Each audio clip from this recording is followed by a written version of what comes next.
Hi, and welcome to another exciting episode of Scott's Thoughts. Hey, look, we got HD back. Yeah, got my webcam working again. Uh, don't know exactly what happened. If you've watched one of my last video, I think it was my last video, which was not in HD, by the way. You may have heard that. You may remember that I got a Windows update, and it made my camera not work. I built a webcam. It's the only HD cam I have, and it works pretty nicely. But anyways, that update made it stop working, and I tried everything I knew to fix it. Tried updating the drivers. That didn't do it. I uninstalled it. I went to Device Manager. I should be specific. I went to the Device Manager, uninstalled it, and then used search for new hardware to reinstall it. That didn't work. Looked online for solutions. Didn't see anything. Saw forums about the webcam saying how the update screwed up other people's cameras and it didn't work. Finally, a couple of weeks ago, I went to the Device Manager and uninstalled it, and then used search for new hardware or search for hardware changes and reinstalled it. If that sounds familiar, it's because it's something I already tried, and I just told you I already tried and it failed. Well, this time it worked. I have no idea why. No new drivers came out from Intel, but somehow, magically, this time it worked. So, hey, whatever. I don't know how it worked. I don't know why it worked, but I'm glad it worked because I can actually have a pretty decent looking picture as long as I have appropriate, or I should say sufficient lighting in the room when I'm recording. Anyways, now that I have this back, sorry, let me fix my mic. Now that I have it back, I figure I can do, bad microphone, almost fall over. Stubborn mic. Now that I have it back, I can do my Scott's Thoughts in proper HD, on the occasion that I actually have a good idea. So anyways, that out of the way. Today's discussion is about indie riffing and the challenges that come with indie riffing. If you don't know this, and if you know me and you're watching this, and if you're watching this, you know me because you're the only ones who watch this, I do something called riffing. And no, this isn't a musical thing. I'm not sitting here playing a guitar. I don't have any musical talent whatsoever, nor do I care to. I'm actually talking about making jokes about movies and short films and such that go with the movie. It's basically a comedic commentary that goes with the movie, that you play with the movie or the short film or what have you. If you ever see Mystery Science Theater 3000, that's kind of where it got started. I mean, aside from people making snarky comments in the movie theater about movies anyways, this is where it really became an art form. And then Rifftrax came after that, several years later after the show went off the air. And of course, there were always fans of MST3K, as we call Mystery Science Theater 3000 for short, who always wanted to do that themselves. And there were many people who kind of just made their own little episodes, built their own bots. Look up the show. I'm not going to go into immense details about the show. If you want to know what I'm talking about, you know how to Google. You found this. You know how to use Google. You know how to use YouTube. Anyways, they made their own episodes. They built bots.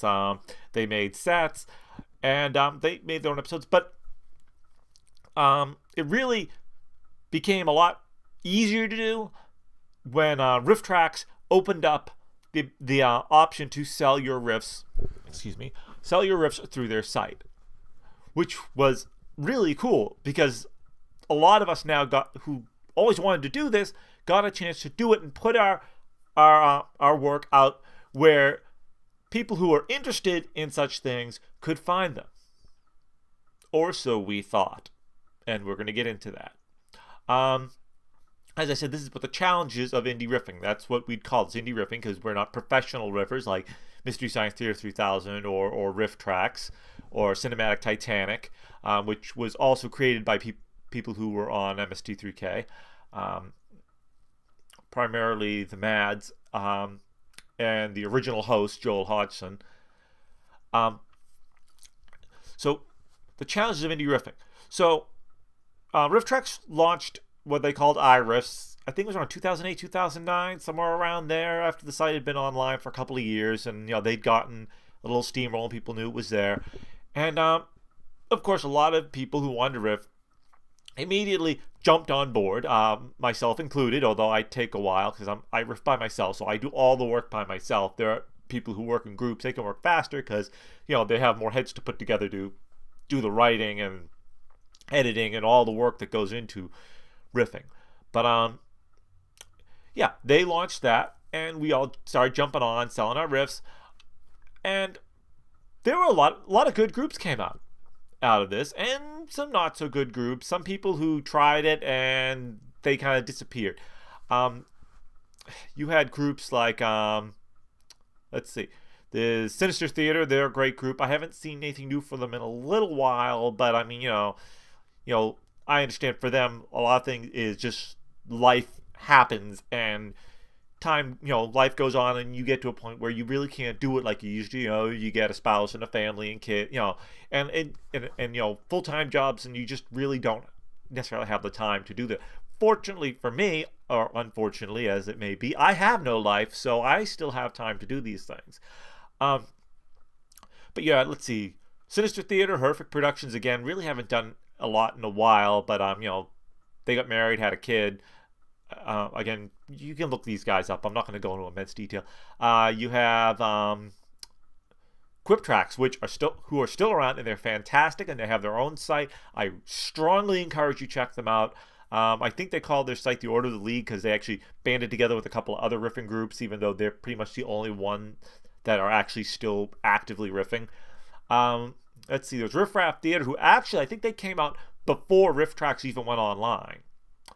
And they pretty much just, or either that or maybe just around the same time. Either way, they were around for a while. They're gone now. They were a group that actually had other people write the jokes. Like, people wrote jokes, sent them in. They compiled what they thought were the best, and they put out. Again, they did a great job. You'd think they wrote all the riffs.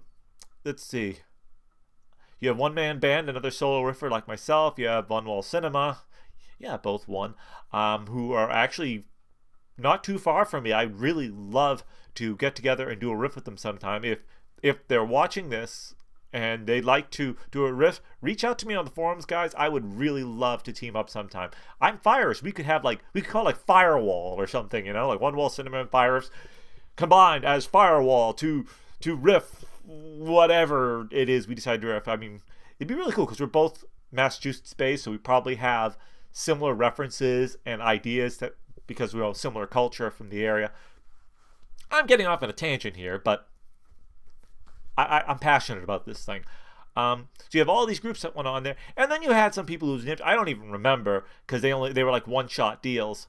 And you had anyone from iRiffs who's been on it for a while will remember, since the beginning, I should say, will remember the infamous Spider-Man shorts, which weren't so much riffing as someone acting like a 2-year-old over these old Spider-Man cartoons and basically making goofy voices, like voicing the characters with things that weren't even funny. I mean, this is something like maybe like a very little child would think was humorous, but they were awful, and not to mention illegal because they weren't just uploading the audio file, they're uploading the video, which is copyrighted. And looking at copyright law, there's reasons why many things you want to riff on, you cannot upload the video because it's copyrighted. There's stuff in the public domain that the copyright is gone on, and you can do whatever you want with those. But obviously, it's like Spider-Man. You think Marvel's gonna let their copyright lapse on anything they've made? No, I don't think so. Anyways, they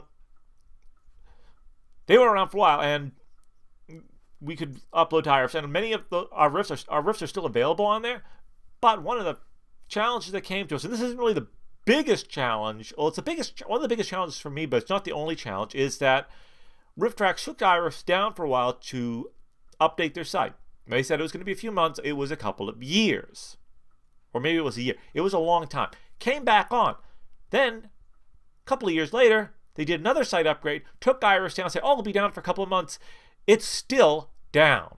You can buy stuff, but we can't upload new content, which is very frustrating. So that's one challenge. The primary outlet for the majority of us to sell our riffs is unavailable for any new content. Just old content. And I don't know about other riffers, but for me, most of my content is topped out at sales. At least it's on. In other words, for the most part, anyone who is going to buy it ever has already bought it. So if I want to make new sales, and it's really not about the money, but I'd like to sell what I make. Any new sales that I'm going to make are going to be of new content. And it's primarily going to be to people who have already purchased my riffs. So there's one hurdle that we're all facing right now, is that Rifftrax iRiff section, by the way, terrible name. I guess I see where you were going. I know you were trying to get to the Apple market, or you think iRiff as an I'm riffing. See, it's a double joke. But anyways, terrible name, guys. I'm grateful for the opportunity to sell. It's awesome, but oh my gosh, I wish you'd come up with a better name. I guess you say indi riff, iRiff or indi riff, but then could you please change to indi riffs, because that would be a little more dignified than iRiffs. Anyways, we haven't been able to upload new content to there for at least 2 years now, maybe longer. I had to look at the original thread on the forums that was telling us that it was going to be down for a couple of months. But yeah, so there's one hurdle, and in a way it's almost a minor hurdle, because the other hurdles make it harder and make it actually why we have to sell on iRiffs in a way. So that's one hurdle. Hurdle number 2, people who will not give anyone who is not an MST3K alum a chance. Now, if you didn't work on MST3K, you're apparently a copycat. You're just you don't have an original idea. You're an unoriginal copycat, fraud, whatever. You're MST3K wannabe or a Rifftrax wannabe. And while that may be true for some groups that really are just, for most of us it's not. For most of us, we're using the same art form, but no differently than one country musician is using the same art form as another country musician, as in they're both doing country music, but they've each got their own unique style, their own unique twist, their own way that makes them different than the others and not a copycat. And again, there's probably copycat country music and any kind of music genre artists out there. Obviously, there's always going to be knockoffs. That's the word I was looking for, knockoffs. They think we're knockoffs. Anyways, but just as in any other art field, and this is an art, anything creative is an art, just like in any art, multiple artists can contribute to the same genre or the same style of art. It doesn't make you a knockoff or copycat. You're not. It's not like we're stamping the Rifftrax name on our product and trying to get people to think we're Rifftrax, or putting MST3K on and trying to fool you into thinking that's what we are. No, we are our own distinct brand. Like Fires is its own brand. Now, maybe some of my jokes may be similar to Rifftrax or MST3K because, well, we're all drawing from a similar well. And we probably all have somewhat similar sense of humor to a certain regard, because again, because we like the same thing. We like doing the same thing. So we probably do have some similarities. And that again is going to be true in any art across genres, that artists in the same genre are probably going to have some similar things. It's not that they're copying the others. It said we like the same thing. So we're going to sometimes overlap. That's fine. Now, flat out copying, that's another story, and I can see being upset about that. If I just tried to if I actually tried to say I was Mike Nelson, and you'd be an idiot to think I was Mike Nelson, because my humor is not the same as his. I don't sound like him. That would be a knockoff. If I tried to actually mark myself as Rifftrax, like Rifftrax the Next Generation or some baloney like that. But so a lot of people say, oh, you're a knockoff. They won't even give us a shot. Okay? If you're not Rifftrax, if you're not an MST alum, forget it. And this affected really great group. And this is a fantastic group that unfortunately has suffered from the hurdles that we all face riffing. Incognito Cinema Warriors. Now, they really got hammered as being a knockoff of MST3K. And I can say, okay, they did the whole Shadowrama thing like MST did. And they did the kind of like being forced to watch a bad movie thing. And I can say, okay, so they had that similar thing. But I think they were really trying to pay an homage to MST3K. Kind of like, yeah, we really respect what you did. We think what you did was really cool. So they kind of do similar, but it kind of, that's where the similarities end. I mean, there's like zombies and everything else. Their humor is kind of is different. I mean, again, some similarities because we're all drawing from the same well. We're all kind of we're in the same art form more or less. And they had sketches, but those are distinctly different feel about them, and they were very, very funny, but they struggled for customers. They really did. Now I admit I didn't buy a lot of them because they were pricey, but I tried some of them and I enjoyed them. It's just I buy a little of this group, a little of this group as I can afford it. Yeah, again, they were pricey. Their production value was amazing. I mean, they had very high production value. I'd almost say their production value was higher than MST3K's. But then again, MST3K purposely went for that kind of cheesy look. So not really that they had low production value. They actually had great production value, especially in the later years. It's just, it was an intentionally cheesy looking set because they were watching cheesy movies. It was kind of the gag of the thing. And of course, it did start out low budget when it started out in Minnesota. But, other than that, the similarities kind of ended there. They did get in trouble from Jim Malone because he's kind of anal retentive guy. When he owned the rights to MST3K, he tried to put a cease and desist because their Shadowrama, when they started, had the exact same kind of like seats in the front. So they changed it. They kind of changed to like a balcony seat thing on the corner of the screen, and that worked for them. And yeah, they were really funny. And because of people saying, "Oh, you can't riff. You're not Mike Nelson. You're not Bill Corbett. You're not Joel. You're not any of these guys. You're not Kevin Murphy."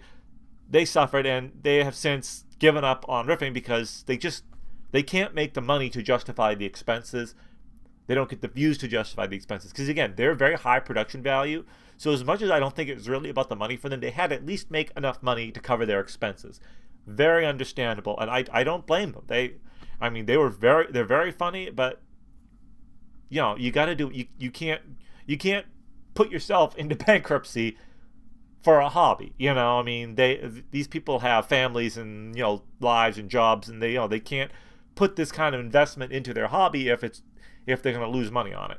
So totally understand. I respect them for that, and I'm sorry you guys, your venture didn't last as long as you probably would have liked it to. So that's another hurdle, is that there's very little respect, except among other riffers. There are non-riffers who do watch our stuff. One of the forum members on Rifftrax, Darth Geek, huge supporter of independent riffers, and he's really like he really encourages us to keep at it. He's actually, some of the better groups are kind of like, we're not sure we're going to keep doing it. It's kind of, no, you guys are funny. Keep making it. Every year at Christmas time, he does what he calls iRiffmas. And he has different ways of giving away riffs. Like he'll buy riffs for people and give them to them, which is so cool. This year he did, I should say last year technically, he did loot crates. So not only did he get people riffs, but he got them like different paraphernalia to go with the riffs, whether the riff team had their own merch like shirts and hats or mugs, or like one group got a loot crate that was that had a lot of Hulk stuff in it. It had my 2 Hulk riffs and Rifftrax Hulk riff, and like Hulk, the Hulk fists and something else in it. There was another Hulk related thing in there, but they got some like Hulk related merch put in there, and it was really cool and very generous. And it wasn't even the only person he gave it to. So you do have supporters, but they're kind of few and far between outside of the actual riffing community. So those are 2 of the big hurdles. And then, the third hurdle kind of ties into the first one, is actually getting your product out there. Now, most of us, because we're doing this as a hobby, this isn't our job, we don't really have a marketing budget. We can't really afford to get a big flashy website and do all sorts of advertising and promotion and stuff. We're doing this from home. We're probably recording this on our computers, unless you happen to be maybe a musician or something. And there are a couple of people who are actually musicians, so they have better equipment. They have mixing boards and stuff. but most of us are probably recording with a headset like I did when I started, or something like this, which Blue Snowball, nice USB mic, very high quality. But we're not, we don't have anything like really fancy. So, without the money to really do these huge promotional things, we again depended on iRiffs in Rifftrax to sell, because that's where the traffic is. That's where all the riffing fans are. If you're going to get discovered, that's the best place. Again, unless you have a big budget to market yourself, and even then, because of problem 2 that I mentioned, most people are just going to be like, whatever, you guys. So yeah, there's a site called Gumroad. A lot of us have started putting our product on, because it doesn't cost you anything to put it up.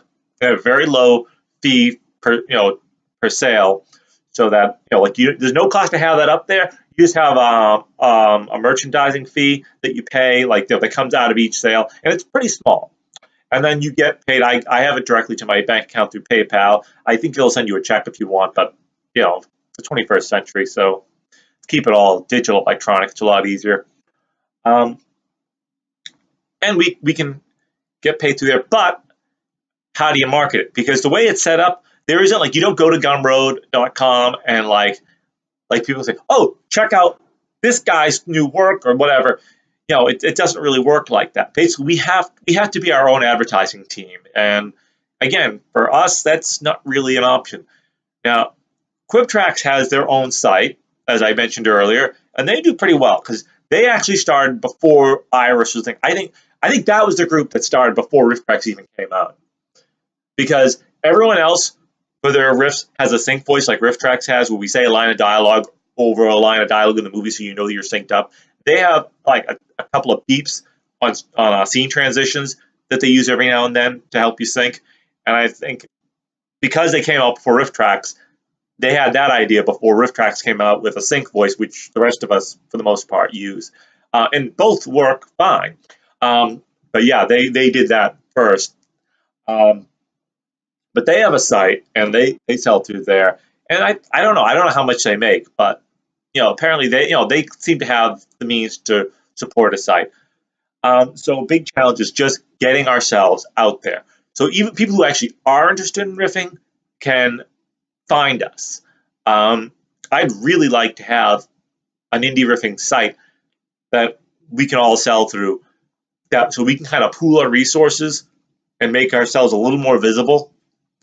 Plus, it'll just be one place for people to go to find you. Because when you have a bunch of indie riffers who not many people know about, it's kind of hard for all of their sites to get found. You might find one like Rifftrax, but you're not going to find iRiffs or Sinister Theater and Horrific, all their pages. Horrific has a page, but they don't sell directly through it. They have links to their riffs on Rifftrax or Gumroad, but they don't sell directly through it. So I don't know. I don't know if they use a free site and just pay for a domain name, because they don't have they don't need a ton of server space, because they're not selling their product off the server, off the website. But anyways, most of us don't really have the money to maintain our own site. So we've got the hurdle of just trying to sell the product, just getting our name out there. So yeah, there's some hurdles. Now for me, personally, I have challenges of attention span. And motivation. Actually, the motivation comes from the fact that it is so hard to sell, so hard to get your name out there. I've been working on Supergirl for over a year now, kind of off on, and because I know I can't sell on Rifftrax, it's very hard to get myself motivated to finish it. I'm I got some writing done last night. I actually got a good chunk done last night, but I've got a ways to go. It took me a long time to write Spider-Man. The Amazing Spider-Man.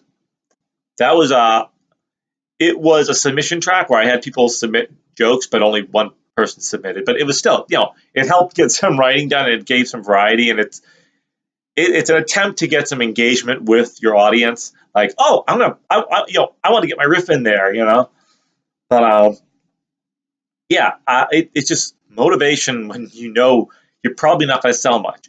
Now, my Incredible Hulk riff sold 50 plus copies, but that was through Rifftrax on iRiffs. But my Spider-Man riff, I think I've sold 2 copies, and I put a lot of work into that. especially seeing as I tried some new program to record through and it didn't sync anything properly, so I had to tinker with it to make everything work with the movie. Um, so yeah. Oh, and another hurdle is there are people now who are too lazy or incompetent to sync an MP3 with the movie. I think they think it's so hard, to follow simple instructions. But that's the 21st century for you. Everyone wants everything handed to them on a silver platter. They don't want to put any effort into anything, even if it's the tiny little bit of effort more than just hitting the play button. Um, yeah, so that's another thing. People want video riffs, and there's only so many things you can do that with as an independent riffer, because again, money. There's some public domain stuff out there, but a lot of it's not in very good quality. If you want good quality, you have then of it. Well, then there's a copyrighted version that was like it was touched up and remastered, but that's copyrighted again because someone paid money to remaster it. Now they own a copyright. You want that, you got to pay for licensing. Rifftrax has the money for licensing. They can do stuff that's not public domain. They get the money for that. I don't have the money for that. Now, I did Invasion of the B-Girls. That was public domain, but I'm a little worried that I might have had a remastered, copyrighted copy, and I've got it up for sale. I really hope I'm wrong about that, and I apologize if it is copyrighted. But anyways, it's supposed to be in the public domain. Like, as far as I knew, it was in the public domain. I put it up, but then now I've seen like remastered versions, and I'm like, oh crap, what did I do? But I'm not really making anything off it, so hardly anyone's seen it, so I don't know. Anyways, those are some challenges of being an independent riffer. Those are some things that make it hard for us to do our work, to get our stuff out there. If you're watching this and you've never seen my riffs, I'll put a link below to the video to my riffs on Rifftrax and the few I've got up on Gumroad. I've only got a few up there. I think I've some of them that are already on Rifftrax, and I just uploaded to there too, and a couple of new ones. And I'm going to put a riff just to iRiffs in general. I'm going to put a link to Rifftrax, and I'll put Horrific's website in there too, even though again they don't sell directly through there. But if you want to just kind of get an idea of what they do, I'll put some links in the description below so you can check these guys out. Thanks for watching, and I hope that if you like Mystery Science Theater 3000, and Rifftrax have never tried an indie riffer, that you give us a shot. Give some of us a shot. If you tried us and you got, say, the crappy Spider-Man shorts and thought, "Oh, these guys are all idiots," we're not all idiots. There are actually funny people out there. I don't like to be egotistical and say I'm funny. I try to be funny, but I'll tell you that most of the people I've mentioned are very, very funny. So give them a shot, and if you're so inclined, give me a shot on iRiffs. Again, thanks for watching, and I will not see you at the next Scott's Thoughts because, as I've said many times in the past, I can't see you through the internet, especially since this is pre-recorded and happened in the past for you. Goodbye.